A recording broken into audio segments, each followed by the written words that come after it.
Hello, friends. It's a pleasure being with you today. I hope you and your loved ones are well. What a year we've had as an industry, as a nation, as a planet. It's hard to imagine life before COVID. But I want to take you back to February, at the beginning of the year. Growth Energy held our annual Executive Leadership Conference, and it being the beginning of the 20s, I spoke about my outlook for this decade. And as I reflect on that, through the lens of our new national experience of social distancing and face masks and online learning, my vision for this industry hasn't changed. That's despite the fact that we've been operating in survival mode. We've never experienced such an unprecedented drop in ethanol demand, falling so far, so fast. And I will not sugarcoat what we've been through and what we're going through, but there is reason for optimism. In managing this crisis, industry has shown its ingenuity and resilience. We pivot, we remain agile, we seize those opportunities that emerge planned or unplanned, but we also stay the course. We approach this decade through the lens of what will drive demand for American ethanol and propel this industry forward. Because we all envision a future without barriers in the marketplace, where E15, not E10, is the new normal and the floor for growth, where infrastructure nationwide supports and pumps all ethanol blends, where policymakers globally lean in on ethanol, embracing it as a solution to climate change, and where consumer confidence in ethanol soars to new heights. This vision must carry us through global pandemics and beyond, informing how we run the business of the industry, grow the market at home and abroad, and transform the global fuel marketplace to meet our environmental and energy challenges. And while our challenges remain daunting, Growth Energy is moving faster and more aggressively toward this vision. While our focus has remained squarely on driving demand through higher blends, exports, and protecting the RFS, dealing with the fallout of COVID has required immediate action. We've had to undertake critical efforts around industry stabilization these past 6 months, and I know we're not done. As you well know, we began this year already under considerable duress, battling trade wars, refinery exemptions, hostile regulators. Then the pandemic hit. Like other industries around the world, we experienced a dramatic downturn in demand, and our losses have been huge. At the lowest point, ethanol demand was down 43% relative to 2019. Margins hit a negative 37 cents per gallon. And ethanol exports, already on a downslope, plunged 45% as motorists around the world stayed home too. At one point, over half of the industry was offline, with many temporarily closing their doors and others shutting them for good. Through it all, we have fought for the support our producers need to stabilize the industry and rebuild as drivers return to the roadways. As thousands of workers have been furloughed, we have been beating the drum to make sure lawmakers on both sides of the aisle understand the devastating impacts of COVID on the biofuels industry. We worked with many plants who qualified for aid as a small business under the Paycheck Protection Program. We've secured calls from Republicans and Democrats in the House and the Senate to provide direct assistance to biofuels producers as they currently work through the next potential relief package. And another conversation has emerged with COVID, an unexpected and a welcome conversation about something no one in Congress really ever thought about before: the multitude of essential co-products America's biorefining plants generate each and every day. As plants started shutting down, it threatened the supply chains for all the other non-fuel products leaving America's ethanol plants. Keep in mind, we are responsible for upwards of 40% of the nation's industrial carbon dioxide, which is vital to food and beverage makers, meat packers, even municipal water treatment facilities. We also provide nearly 40 million metric tons of high-protein feed to our nation's ranchers and livestock operators. And when there was a shortage of hand sanitizer, the biofuels industry rose to the occasion, converting their plants almost overnight to meet the needs of their community, producing safe and clean hand sanitizer, in some cases, giving it away for free. That also required Growth Energy to step in, helping our plants navigate the ever-evolving hurdles and regulations so they could keep doing their part to combat the virus. These shortages around sanitizer, DDGs, and CO2 lent new weight to our industry's advocacy efforts and showed Washington that America's ethanol industry is not only essential, but an unsung hero in the effort to eradicate the virus. In tandem with our industry stabilization, we must hold elected leaders accountable for commitments made but not yet realized. As we enter the final stretch of 2020, we have a short window of opportunity, of leverage, to make our voices heard before elected officials face the voters in November. And that's exactly what we are doing. No other industry is in the same position to revitalize rural America in the wake of COVID, or rebuild agricultural supply chains that have been devastated. Our leaders in Washington, notably President Trump, must stand with U.S. biofuels producers. And standing with us means fulfilling promises before Election Day. We must be prepared to hold our leaders accountable on decisions that will set the pace for our ongoing recovery, from restoring integrity to the renewable fuel standard to eliminating market barriers facing higher blends like E15. This time last year, our biofuel champions left the Oval Office with an understanding that 5 key actions would be taken to put the RFS back on track. Unfortunately, here we are a year later, still sending letter after letter, signed by hundreds of our plant members, biofuel stakeholders, and farmers, calling for this administration to uphold their commitments on the RFS and expanding access to E15. While USDA has held up their end of the deal with infrastructure, thank you, the other 4 actions hang in the balance. Now, the linchpin of the agreement was ensuring that small refinery exemptions do not erode RFS volumes.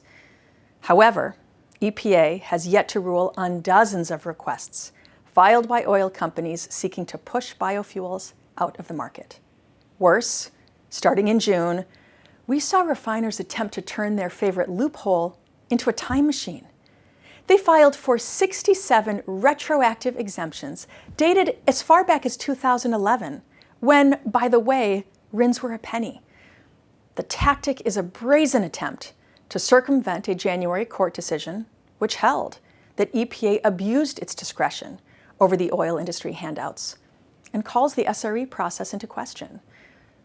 Over the last few months, we've raised the alarm among our champions and in conversations with the White House, making sure that the president's advisors and confidants appreciate the full scale of outrage in rural America. With the election looming large, we are hopeful that our efforts may be paying off. But make no mistake, the battle over exemptions doesn't end with these so-called gap year handouts. And we won't stop until EPA rejects, in line with the law, illegal petitions for the 2019 and 2020 compliance year. We must make our voices loud enough that President Trump hears the calls of thousands of rural Americans, puts his foot down, and demands EPA send a clear signal to struggling rural communities that demand destruction is over. Our dear friend, Senator Joni Ernst from Iowa, said it best. Hardworking ethanol and biodiesel producers are sick of being yanked around by Andrew Wheeler and the EPA. Our producers need certainty. EPA has also stalled rural recovery by delaying action on 2021 biofuel targets.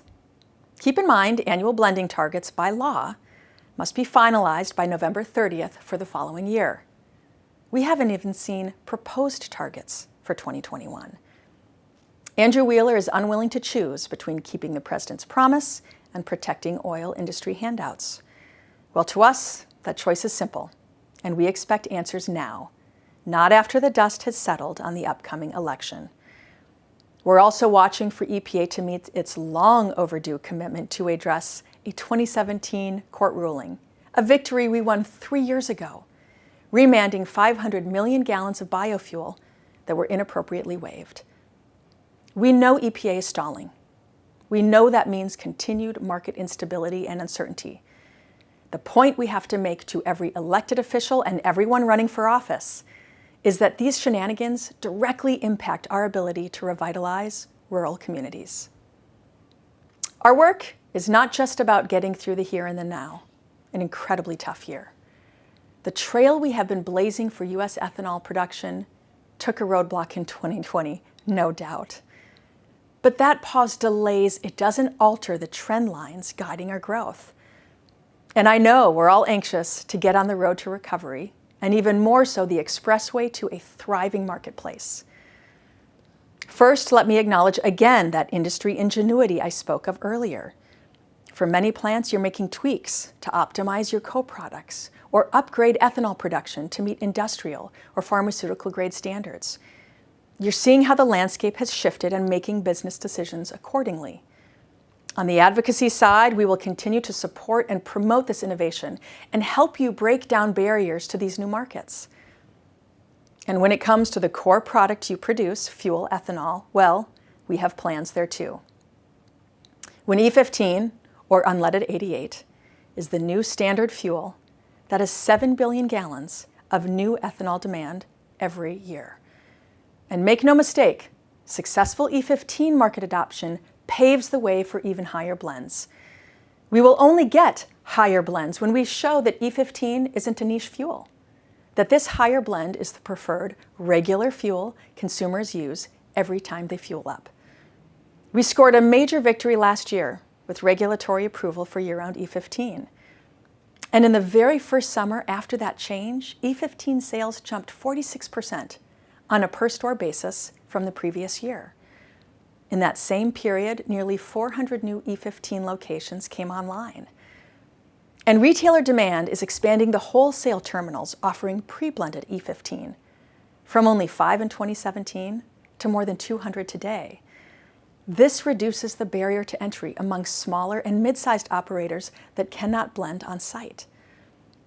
As most probably recall, Growth Energy has worked hand in hand with Prime the Pump to bring E15 into 30 states.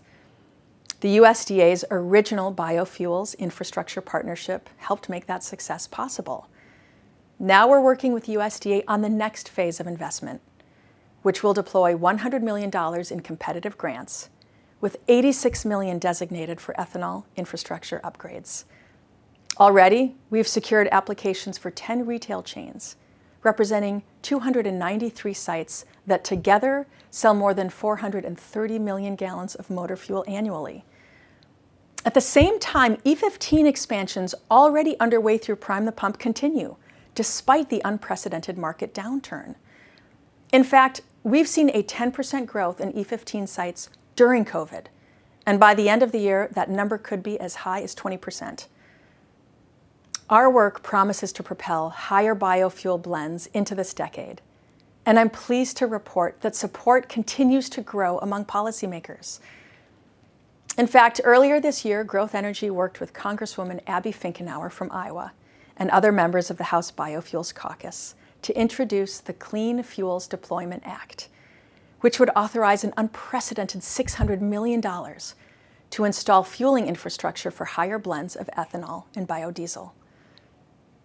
Now, our growth opportunities are almost greater overseas. Make no mistake, we will export 20% less this year than last year. And while protective tariffs continue to generate serious headwinds, new opportunities are within reach. We have to work quickly to lock down customers in China, Brazil, and Mexico, and other markets where demand is already starting to recover from COVID. Mexico alone offers a 1.2 billion gallon opportunity. And if China, India, Canada, Mexico, Japan, and Brazil all moved to a minimum standard of E10 fuel nationwide, they would create a combined potential of 12.6 billion gallons of new ethanol demand. Capturing these gallons won't be easy, but we can make it happen by positioning ethanol as the foremost climate and human health solution available around the world. That's right, I said climate and human health. During our global shutdown, people saw what clean air looks like, and you know what? They like it. They want to keep it as they get back into their car and drive to work. We have a heightened awareness about those urban populations most vulnerable to COVID. And policymakers and public health experts are forced to dig deeper into the human costs of air pollution. We have a responsibility and an opportunity to insert ourselves into the conversation now, and we have been. We've been able to educate a wider array of stakeholders about the petroleum-based aromatics that drive up toxic emissions linked to cancer, as well as neurological, cardiovascular, and reproductive damage. And audiences are more receptive right now to studies like Growth Energy's report from the University of California, Riverside. That study confirmed the link between toxic fuel additives and particulate emissions associated with asthma, as well as heart and lung disease. It's all part of a growing body of evidence that supports an undeniable conclusion. High-octane ethanol is the single most affordable and abundant alternative to chemical additives now threatening our air quality, our climate, and our health. That's a lesson we continue to share at home and around the world. And as states, provinces, and nations seek to implement their own climate programs, we are at the table, illustrating the benefits for motorists and their families. We know here in the U.S. that climate change is going to drive the next generation of energy policy on the left and the right.